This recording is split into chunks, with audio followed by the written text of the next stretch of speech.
So, what's trending? Bridging your Catholic faith with your everyday life. You're listening to Trending with Timmerie on Relevant Radio.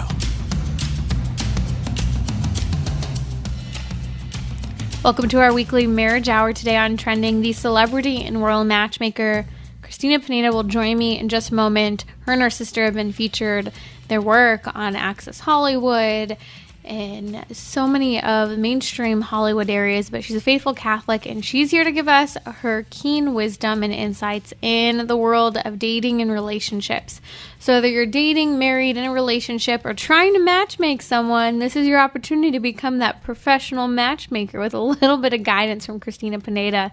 We're going to discuss a couple important topics. One is, what is the family role in courtship, and does family help or hurt a relationship? We'll also discuss shacking up to break up and setting ultimatums for marriage. Do you think ultimatums are a good thing? Yes, no, would love to hear from you. Also today, we're going to talk about pheromones. That is how we've chemically altered the way men and women relate to each other and choose their partners. Also, a fascinating anthropology study on how pheromones and sexual activity has shifted for animals that are on birth control and what this tells us about humans. You're listening to Trending with Timmerie here on Relevant Radio. Numbers 1-888-914-9149. Cristina Pineda is a celebrity and royal matchmaker and co-founder of Matchmakers in the City. You can find them at matchmakersinthecity.com. Bon Jovi has recently been in the news as his son, Jake, is dating Millie Bobby Brown from, you know, the show Stranger Things. By the way, latest season, I did not watch it, but my husband started to watch it, needed to for work, and talk about creepy, demonic dimension. That show always kind of gave me the heebie-jeebies, not just because it was a little creepy, but something felt off about it. And this season, I'm understanding, has been very off. If you watched Stranger Things and followed it through the seasons and then saw it this year, I'd love to hear from you, what you thought from the beginning, what you think about it now. Send me a message on social media. Follow me at Timmerie. That's Timmerie. But I digress. So Bon Jovi and the family are a fan of their son's new girlfriend. The 18-year-old Millie Bobby Brown has been a win for Dorothea and Bon Jovi himself. Cristina Pineda is here with us to talk about families and introducing a significant other, the person you're dating, to the family. Welcome back to Trending, Cristina. Thanks, Timmerie. So good to be with you. And yes, this story brings up a question that we get frequently at Matchmakers in the City, which is, when should I introduce my significant other to my family? And how soon is too soon to introduce your family to someone who you're dating? These are really important questions because the family can play a major role in the relationship in a good way or a bad way. So in order for it to play a good role in your relationship, it's important to have the proper boundaries. Something we say to everyone at Matchmakers in the City is that we want you to wait at least 3 months before making a relationship and someone you're dating exclusive, which means boyfriend and girlfriend status. That needs to be there before you introduce the person to your family. Are you saying that status needs to be there? That the status needs to be there, or those 3 months? Yes, those 3 months and the status. So if you don't take our advice and you make the relationship exclusive before that time, then I still don't think you should introduce the person to your family. I think 3 months at least should pass in your relationship before you involve the family. Interesting. I think that it's fascinating to see, because I think that there are often two attitudes. One is just don't talk about the person you're dating at all in front of your family. Avoid. Actually, I was just talking to some family friends recently, and they were the mom, of course, right? The poor mom. Okay, I know my son's dating someone. I'm trying to get a little bit of information, but he's really tight-lipped about it, and I'm just dying to know. And it's interesting, Cristina, because I think that on the part of the family, it's legitimate curiosity, wanting to know a little bit, prying and maybe overstepping some boundaries, as you mentioned. So there's one side where there's just no information. There's the other side as well, where the first date, the second date, some people are taking, the guy or girl home to meet mom and dad and to spend a prolonged amount of time. What's the balance there? Because I have seen where a lot of dynamics were on the opposite end, where you introduce to someone and it creates a lot of pressure for people when it comes to deciphering the relationship, becoming too attached, and delaying perhaps a breakup or various behaviors because there's been too much of an entrenchment in the family. Definitely. And as you were saying before, it's important to bring up a person who you're dating to your family, to some, especially if you're really close with your mom or your dad or with one of your siblings, and you trust that person's advice and wisdom, that you would talk about maybe even a date you're going on, so they know, I'm going to this restaurant, so if you don't hear from me by this time, check in because I should be at this restaurant. So it's good to include your family in that way in your dating, and it's fine to just tell them whatever you want about your dating process, about the person. I think that's fine. I don't want you to be removing information and not sharing information that you want to share with your family. But what Timmerie said in the second part was, it's important when you introduce that person, even if you're really excited about the person and you introduce that person to your family before the appropriate time has elapsed, in order to really see if this person is a good match for you, because time is the most important indicator of a good relationship that will last. If you don't allow the time, then there is extreme pressure on the relationship to continue, even if you realize, oh, I actually don't really like this person and I don't really like spending time with this person, but I love the person's family. And that actually brings up a story of a bachelorette who I date coached, who went on this. She was actually officially boyfriend, girlfriend. It was too soon for that title, in my opinion, but they were officially boyfriend and girlfriend, and they had dated for a few months, but I thought they made the title too soon. But still, he planned this elaborate trip, multi-city trip, for her to meet basically his extended family. And she loved them and really enjoyed that time, but she found through the trip that she really wasn't enjoying spending time with him. So she ended up, after this whirlwind of meeting everyone, needing to break up with him. And it was just devastating for both people, not just for him, for her as well, even though his family met her. But for her, it was worse than it could have been, because she had really fallen in love with his family. And the recovery process took a lot longer than it could have if she had avoided doing all of that. Isn't it interesting kind of to see that dynamic and how difficult it can be, and the wonderful dimension of family life and having that love and that engagement.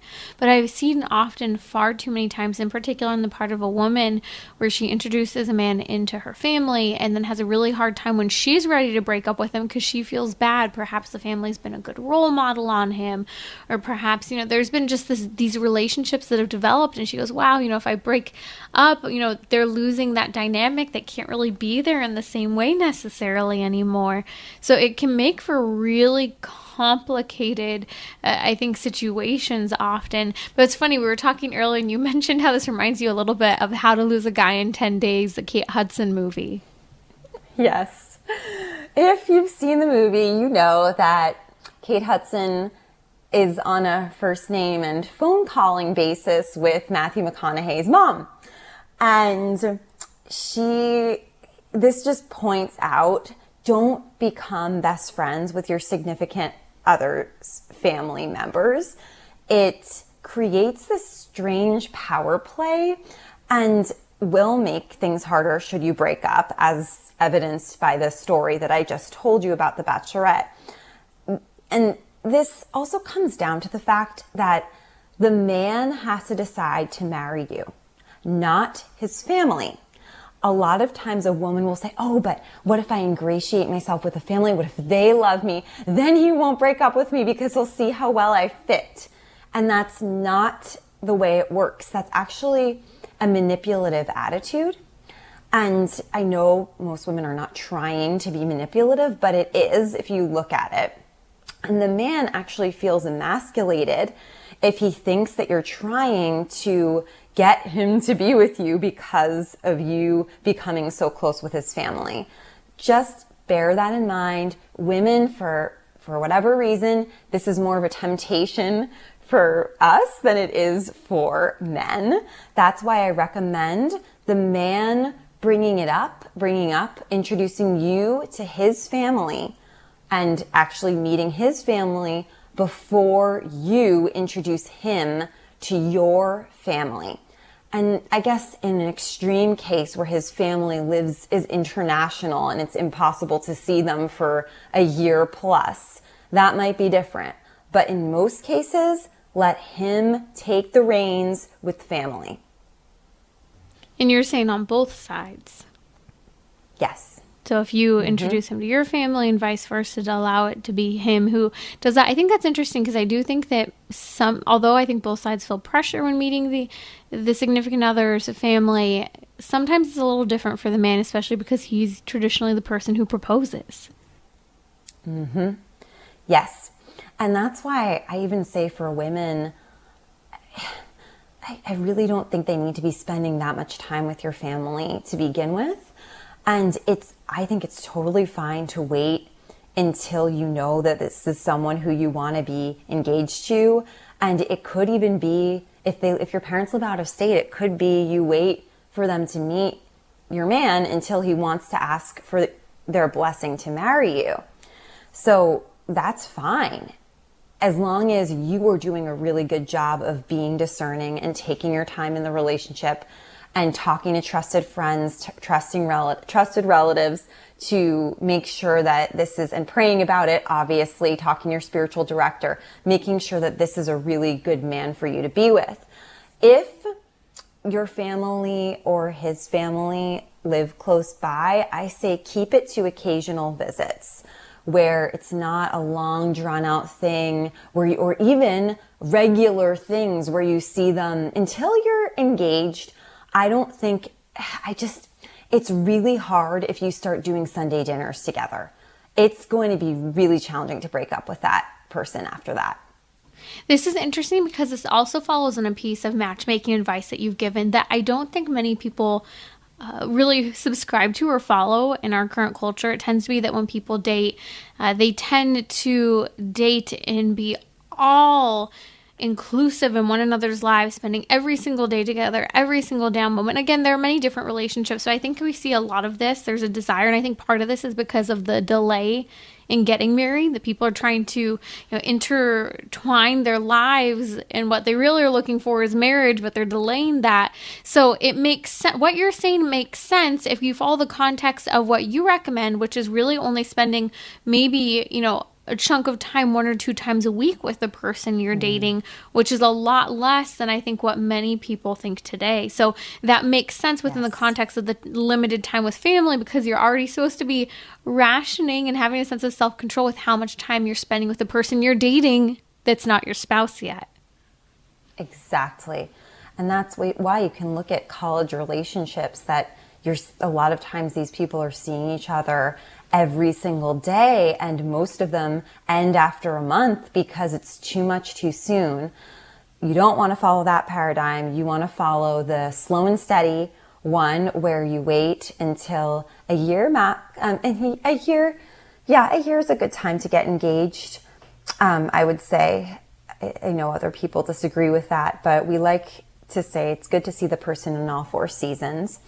And the goal is, when you're dating, you want to meet someone who you eventually want to get married to. So you're dating with a purpose. And if you are disciplined with the time that you spend with the person you're dating and the time you spend with that person's family, you'll be a lot closer to the finish line than if you think, oh, I need to see this person all the time. It's really interesting. It's kind of like a sprinter versus a long distance runner. A long distance runner is not going to sprint in the beginning of the race. The long distance runner knows how to keep his pace. So this journey to marriage is a long distance run, not a sprint. Quickly, I'd like to hear kind of some of your quick tips on those interactions with family, from boundaries to good things to know how to kind of interact and do when you're meeting the significant other's family. Yes, so I already mentioned limit time spent together. Something that is a really nice gesture is to send a thank you note after you visit the family. A handwritten thank you note. That goes a long way. Another thing is to avoid sharing your deep, dark secrets with the person's family. And especially for those people who are just an open book and open-hearted, you just want to connect with people. Women typically have more of a tendency to this than men. But I really recommend, even with dating, to write a list of topics that are appropriate for the first few dates of a relationship, and then some topics that are better for later down the line. I would do the same thing for the person's family, of topics that are appropriate for someone's family when you're not actually married, and then things that you'll save down the line if you're one of those people that tends to overshare. And of course, be kind, but always keep a level of formality, especially when you're not the person's wife yet. So you want to be very kind and polite, and gentle and loving, but you're not the family's therapist. You don't want to cross the line into, just know what your role is, a girlfriend or a boyfriend at that time. You're not the son-in-law or daughter-in-law yet. That's celebrity and royal matchmaker Cristina Pineda. Coming back, we're going to talk about shacking up to break up and setting ultimatums for marriage.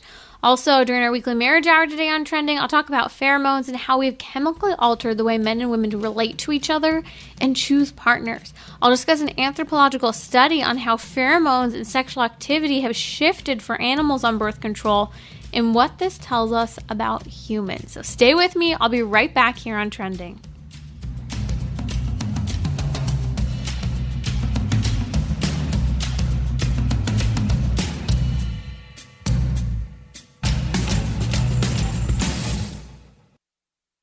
Our show sponsor, Colby Academy, invites you, your spouse, and children to their nationwide virtual open house. Visit colby.org to register before July 19th. Learn more at homewithcolby.org. So, what's trending? Bridging your Catholic faith with your everyday life. You're listening to Trending with Timmerie on Relevant Radio and the Relevant Radio app.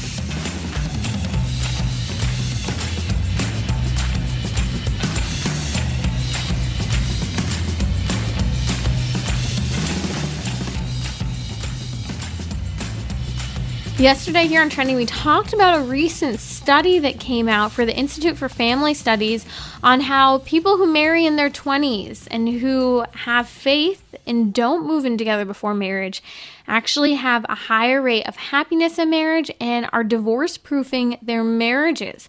Joining me now during our weekly marriage hour, talking everything dating, relationships, and marriage, is celebrity and royal matchmaker Cristina Pineda. She's the founder of Matchmakers in the City. You can find them at matchmakersinthecity.com. Now, Cristina, I want to talk about this whole idea of moving in together from a couple different perspectives, including ultimatums and breaking up to get married.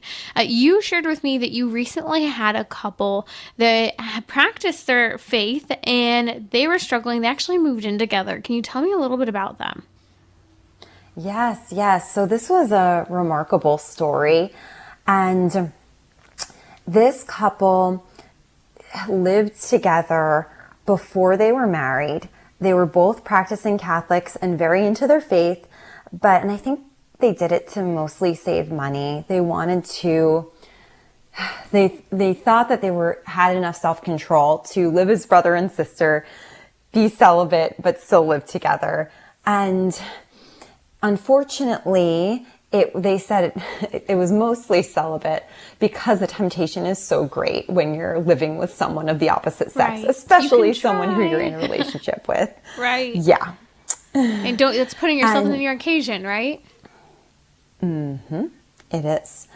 And so they were living together, but he just wasn't proposing. So she prayed about it and decided that they needed to break up. So she broke up with him. And she was very upset about this, but obviously she knew they that she also had to make moved that. out as well, right? Yes, exactly. Moved out of living with each other. And yeah, and that's even harder because you're used to seeing the person every day. And that's another reason why you shouldn't live together, because if you break up, it's going to be even harder. But she knew she had to do this. And he was very complacent. We've talked about this before.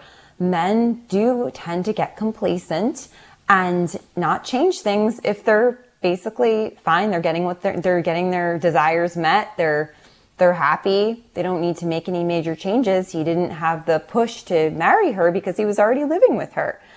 Now he recognizes that he needed that kick in the behind from her to wake him up, shake him up, and make him think and pray. He spent the last year, that year that they were apart, he spent praying and discerning the future and reflecting on their relationship. She did too. She attempted to move on, but it just didn't seem like any relationship was going in the right direction. So after a year, he calls her up and they saw each other, and then he asked her to marry him. And on the first now they're married interaction? with beautiful children. I think so. Wow. But this isn't He the was norm. very clear at that point. No, right. it isn't. In so many ways, this isn't the norm. One, moving in together and intending to be chaste, being mostly chaste, not engaging in intimacy, and then ending that. The statistics that go against this, that most people who move in together don't end up getting married, and if they do, they end up divorcing, versus this is a couple who had religious views. They were doing it to try and save money, which again is a common excuse, but they really were trying to live chastely, though imperfectly at times.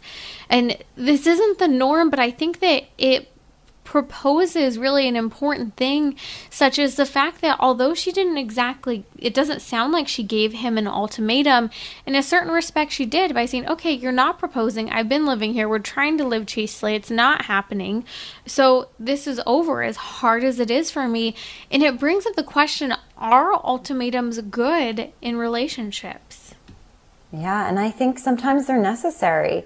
It sounds brutal, but he, as I said, he needed a kick in the butt to know that he needed to make a decision. He couldn't just stay in this limbo place. He needed to either marry her or move on, which is that Netflix show that you had brought up to me, Timmerie. I just watched the trailer for it, and it looks pretty awful.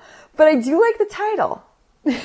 Yes, and so Marry Me or Move On is a Netflix show with Nick Lachey and Vanessa Lachey together, and it's interesting because the first season came out this year. Marry Me or Move On was the theme. The next season they've kicked in for a second season, and it's supposed to be 100% queer, but I think that they hit the nail on the head in a certain respect of what they were talking about, of people who are waiting around in a relationship for someone to marry them, and they're just waiting. And so although I haven't seen the show, I thought the premise of it was telling, because we live in a culture, especially today, where we talked about this in two perspectives, Christina. One from the perspective of where I think a lot of the time, in particular men, but women too, have a fear of commitment. And so they don't propose. They drag the relationship on and on.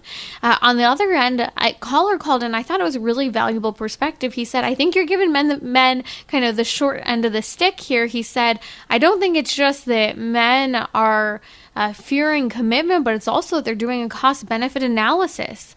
50% of marriages end in divorce, and the children usually go to the woman. So I think men think, I have a lot more to lose by proposing. And so with this whole idea of ultimatums, and even shows like the Nick and Vanessa Lachey show, Marry Me or Move On, I think that it shows kind of the importance of ultimatums for showing self-respect for yourself in a relationship, but also setting practical guidelines of expectation to help that relationship thrive and not to try and make someone be your servant. Yes. And the ultimatum that everyone should have is you will not move in and live with the person until you are married. That is a great ultimatum to have so that you don't have to go through the drama that this couple had to go through. Yes, they ended up working out, but there's a lot of turmoil that could have been avoided, that they say could have been avoided if they hadn't moved in together in the first place. So if you have that self-respect for yourself, knowing that God's going to provide for me, I don't need to fear about, oh, but I would save so much more money and maybe I won't be able to make it. The Lord will provide for you since you're honoring the way He wants you to do dating and marriage. And as we mentioned before, you claim that you might live together celibately as brother and sister, but this isn't a good idea. Even the couple we talked about were religious, practicing Catholics, but they had a very hard time keeping celibate. Timmerie said, you're playing with fire. The temptation is too great. And saving money is not worth it because your soul is at stake. So have that practical ultimatum that the only person you're going to live with is your is your husband or your wife. And that includes even when you're traveling together, that you're not staying in the same room together. This is everywhere. I'd be interested, Cristina, if you're just joining us, you're listening to Trending with Timmerie here on Relevant Radio. That's Cristina Pineda, celebrity and royal matchmaker from Matchmakers in the City. You can find them at matchmakersinthecity.com. But you work with secular clients as well. I'm going to guess probably predominantly secular clients, not exclusively or primarily religious. And I'm always interested to hear, because you come from a faithful perspective. Your faith forms and informs how you are guiding people through relationships, and you're helping to build successful, effective relationships and marriages. And it's with Catholic principles such as not living together before marriage, not engaging in sexual intimacy before marriage, all of these things that are so important. How do your clients, in particular your secular clients, usually respond to these guidelines for success that you're giving them, and in the end, maybe how it appeals to religious guidelines for relationships and love? Yes, it's really interesting because usually whatever religion or not religion the person has, what we're saying just makes sense. And whether it's from their practical experience for themselves, or maybe seeing it with friends and seeing their relationships crash and burn if they do it in a different way. There are many examples, practical examples out there of people seeing that living together before marriage doesn't work and creates more divorces, and reading the statistics that are mostly done by secular organizations anyway. So it just shows that God's blueprint for marriage and relationships and dating is the most practical and protecting of the individuals who are both taking part in a relationship. So it's best for everyone. And yes, we do. So most of the time, people will listen to this, people who are open, and I usually only share this with people who I know are just ready to hear this, because there are some people who are very closed off to anything that isn't their own way. But most of our members are open, and they just listen and they let it sink in, and they see the truth and the value in this. It's harder, so it's easier to accept it when you're single. We had a couple who we had told this to, and then it was a bachelorette, we were matchmaking, and she got into a relationship with, I think it was even her first match, and they just really hit it off. It got to the point where they were talking about engagement and wanting to test things out, as they all say, before that would happen. So she ended up saying that, okay, fine, we'll move in. And she ended up coming back to me specifically, for a date coaching session. And I told her, I just reiterated what we had talked about before, because she was very frustrated that she felt like, okay, we're living together now and he's not bringing me flowers. He's not doing any of the nice things that he used to do. He's not courting me. He's not asking me to go to restaurants with him. It just feels like I'm his wife, but I'm actually not. And I really want to have kids, but he doesn't seem to be in a rush like I am. So now I'm nagging him to marry me, which is the worst situation for a woman to be in. There was a lot of anxiety in her when I spoke with her. So I tried to give her some tips, but it comes down to that person needing to put a boundary down. And if they're not open to doing that, then we can't do much. So that's just a little story of someone who didn't actually follow it, because it's harder when you fall in love with someone and you want to make it work in the best way possible. But the moral of the story is, if it's real love, like it was with the couple I mentioned earlier, the man will come back and the man will ask you to marry him. If he loves you, he will marry you. If he doesn't, then he won't. There we go. It's as simple as that. And it speaks volumes again to the difference in relationships. One relationship was striving for chastity, for same-sex for marriage. One, it sounds like, was not striving for that. And again, this study that came out from the Institute for Family Studies, new study shows the paradox of religious marriages, how young marriages in their early 20s are leading to happier marriages and divorce-proof marriages. This is the good news. This is why faith is so important. I think this speaks volumes to a culture that's afraid of commitment, afraid of relationships, that through faith, through religious principles, through the grace of God guiding relationships and calling men and women into their mission, this is how we have happy marriages and permanent marriages. And that's what's so important. Cristina, thank you so much for joining us today on Trending. You can find her at matchmakersinthecity.com. We'll post a link on social media as well as in the podcast notes. She's also tagged on social media. Coming up, I'm going to talk about pheromones and how we've chemically altered the way men and women relate to each other and choose partners. Do you know what pheromones are? They're really fascinating. It's the way that we're attracted to one another, kind of in a way like smell and hormone combined into one, and you actually seek out a spouse or a significant other based on this. We'll talk about it in a moment. We'll also discuss an anthropological study, a couple of them in fact, diving into the connection of pheromones and sexual activity and how it shifted for animals on birth control and what this tells us about humans. So I'll be right back. Love to take your questions on social media. Just follow me at Timmerie. That's Timmerie. This hour is sponsored by Solidarity HealthShare. Join thousands who choose ethical and affordable healthcare. Go to CatholicHealthShare.com.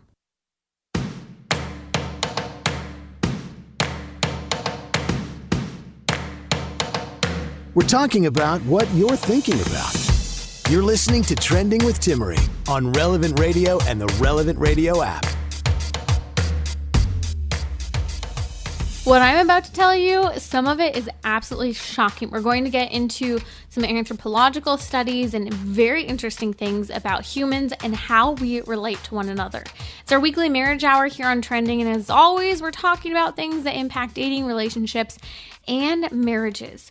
Do you know what pheromones are? Pheromones. It's really interesting if you're not aware of pheromones. I remember when I first learned about these in high school and my mind was blown.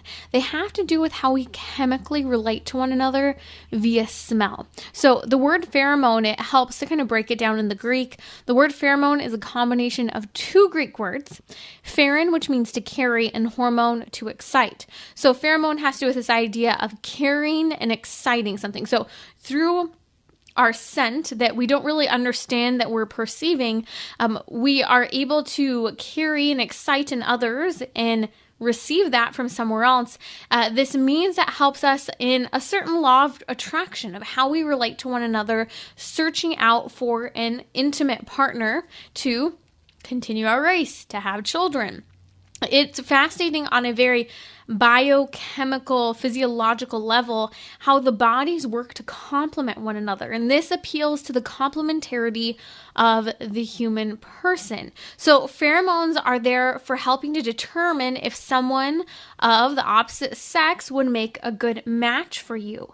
Now, what's fascinating is that usually when someone is just not taking, let's just be real, we're going to talk about hormonal contraception. When someone is not on any type of hormonal contraception and there's no contraceptive exposure for them, which we'll maybe mention that in a moment, what happens is normally when you're looking for a partner, you're looking for a partner that is different from you on a level of multiple things, but in particular, including things such as immune system and chemistry, so that when you mate with someone, you're coming together and you're not necessarily creating a human person that has, where both of you have really similar genetics, that basically these pheromones are helping to lead you to engage in intimacy with someone, creating a human being that has a decreased likelihood to have various genetic disorders, because you're looking for someone who is a complement in having differences from you.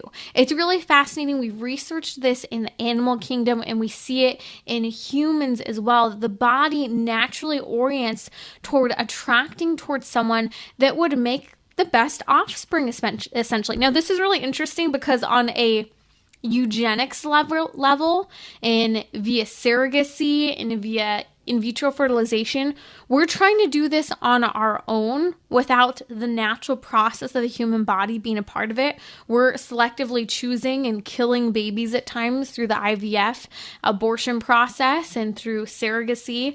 And we'll actually talk a little bit about surrogacy tomorrow here on Trending. Khloe Kardashian is having a second baby and via a surrogate. So we'll talk about that because it is an interesting and important topic to discuss, especially with a struggle for fertility and infertility, which we'll also discuss tomorrow. So get your questions ready, send them in to me now because we'll have a fertility specialist here on Trending tomorrow. But back to pheromones. So essentially pheromones are really important because they have to do with how we relate to one another on a chemical level, creating chemical chemistry that is sort of like kind of going around sniffing people and determining whether or not they're a good match. Now, take us back to the watering hole and how many people used to meet each other at the watering hole in primitive cultures, or today at the bars for some.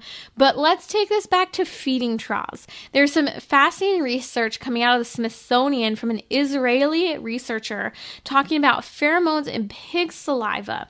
Now, funny and gross all at the same time, but this is how important pheromones are. When pigs are eating in the feeding trough together, what happens is the pig saliva is coming off, and for pigs, the pheromones are carried in their saliva. And when a pig, a male pig and a female pig, find their saliva pheromones complementary to one another at the feeding trough, well, the female pig then knows to present her rump to the male pig. What I'm saying here is it's interesting to see how the pheromones in animals and the pheromones in human beings function. Gentlemen, ladies, please don't do that. It's not the way to go to a feeding trough, to a watering hole. And my producer is killing me here with the bacon jokes. I cannot take this. Okay, the level of inappropriate right now with bacon jokes is just going way too far. I digress. So what's interesting about all of this is that when someone takes hormonal contraception or is exposed to contraception, this is what we're seeing is being impacted. Pheromones. So my mom used to joke in high school, like, hey, is the person you're interested in, does that person smell good to you? And funny enough, I remember talking to a family member who, struggled and was in and out of various relationships. And he'd always say this one woman who he kept finding himself back in a relationship with that he knew wasn't a good relationship for him. He always said, yeah, like, I never thought she smelled good. Like, there's something about her that just didn't sit right. And he knew he shouldn't be in the relationship. Well, interestingly enough, I remember when we were talking through the situation, it really seemed to come down to this issue of pheromones and even the tie into contraception. So here's what's fascinating. contraception alters how men and women to relate to one another when it comes to their pheromones. There are a couple really interesting studies I want to unpack with you. One is a t-shirt study. The National Center for Biotechnology Information for the United States National Library of Medicine has some of this research talking about how basically when they took women and they had them basically, some of them were on contraception, some of them were not. What they did is they took the t-shirts, they took a bunch of men and they had them sweat and work out and do various things in their shirts to get them all stinky and sweaty.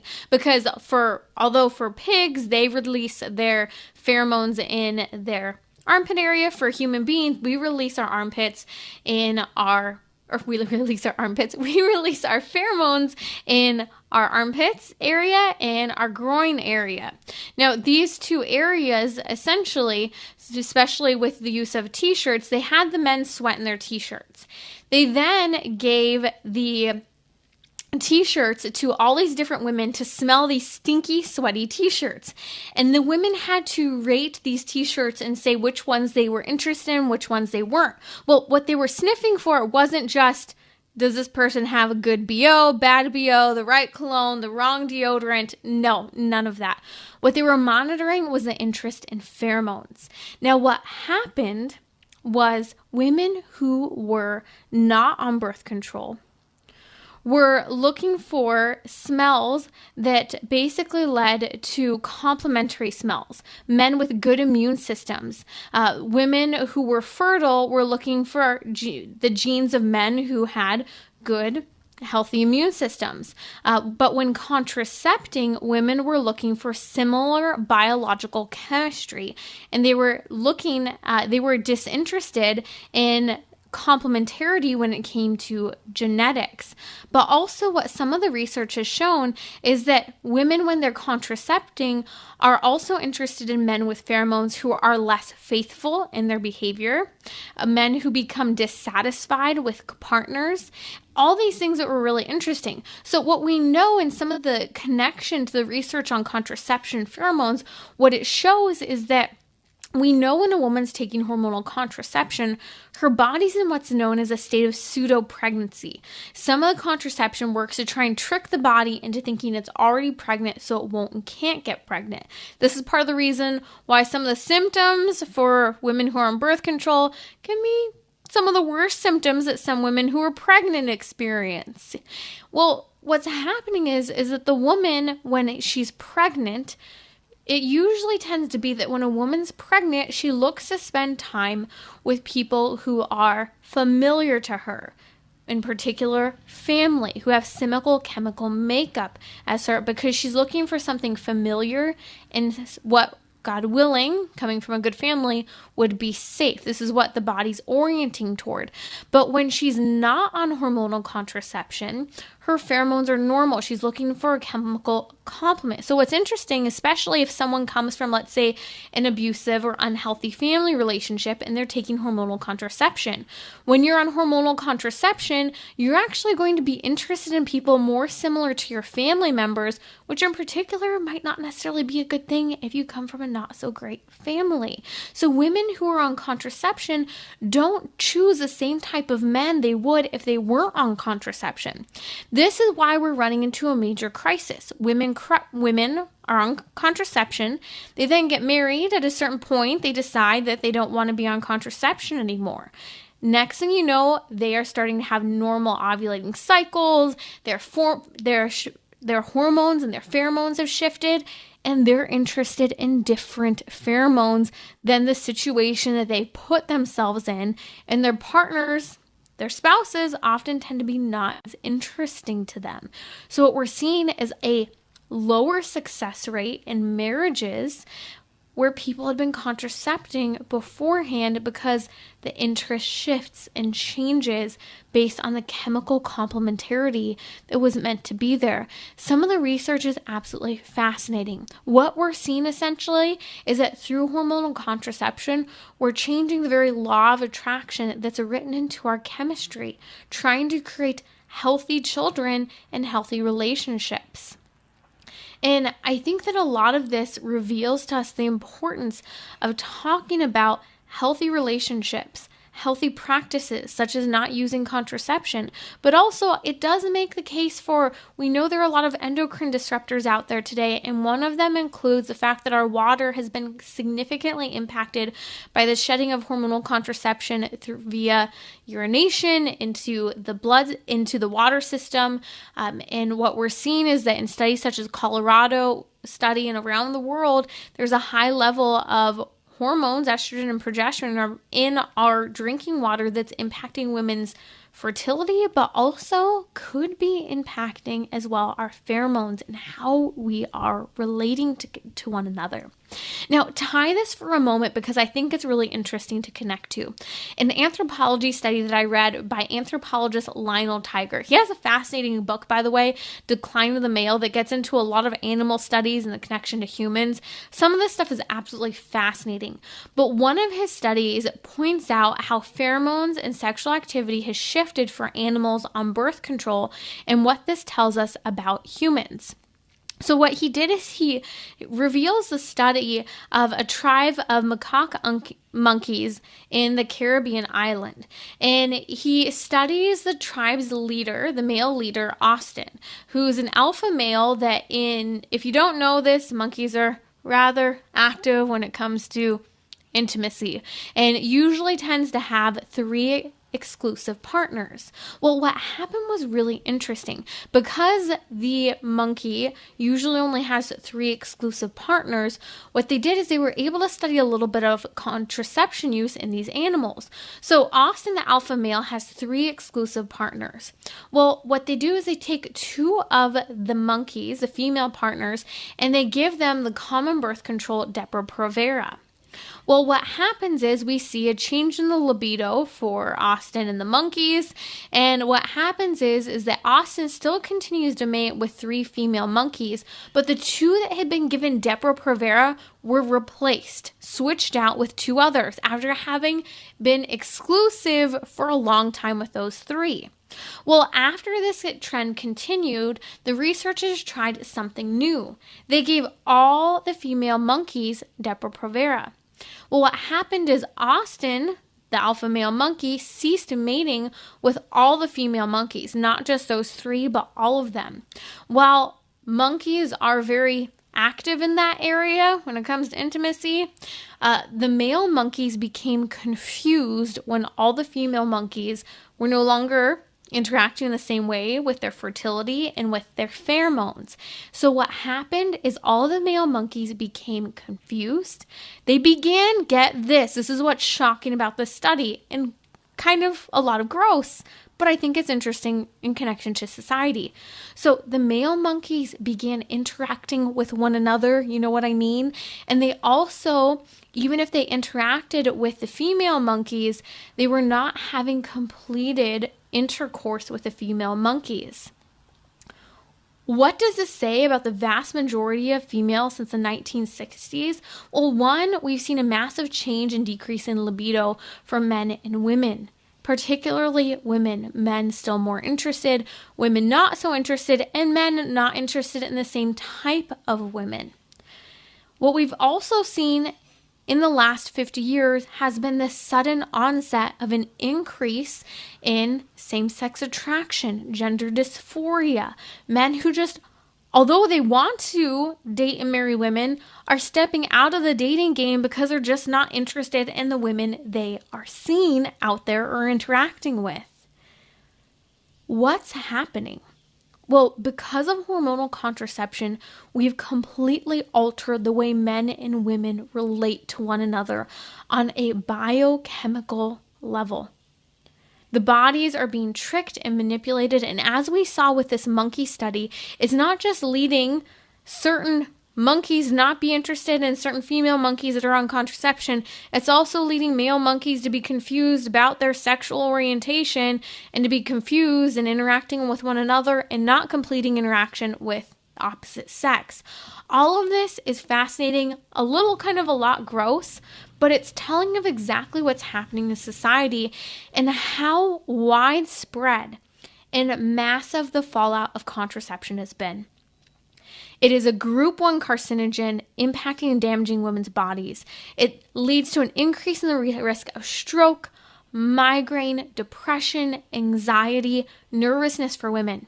It leads women to choose bad partners for themselves, and then when they no longer want to be on contraception, they resent and regret those partners. You see, women have a massive fallout that's occurring today because of contraception use. But no one wants to talk about it because it's, quote, a private issue. It's an issue that belongs between 2 people in the bedroom. But the truth of the matter is that it's destroying marriages. It's hurting women. If we want to be feminists, we need to tell the truth about things that hurt women's bodies and hurt women's relationships. And so I hope that this unpacking of what pheromones are is enlightening and inspires you, especially if you have children or friends, to discuss these things on a very simple and clear level.